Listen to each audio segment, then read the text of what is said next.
I first came across John Minton on a trip to the National Portrait Gallery when I was a teenager.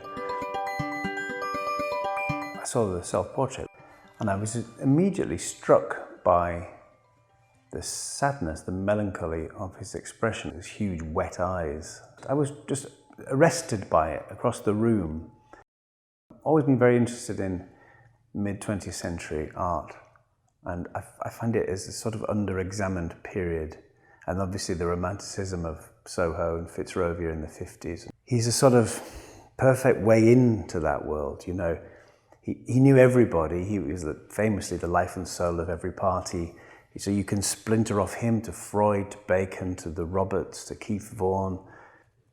People never knew they were in a circle until it was over.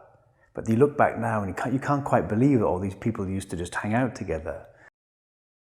And then the actual pictures themselves, I just think it's a fascinating journey. It goes from a very muted kind of almost sepia Parma palette, and then there's a different kind of muting when he was under the influence of Colquhoun McBride, and then the Picasso influence, and all these people whose influences he was absorbing, and yet the whole time I think he was sort of ploughing his own furrow.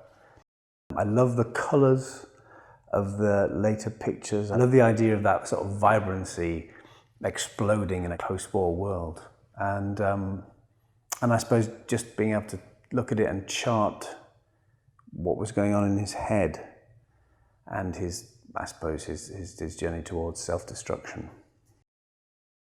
It's quite overwhelming to see them all here. I mean, I've been aware of a lot of these pictures for a long time, but it's great, as ever, to kind of get things back together.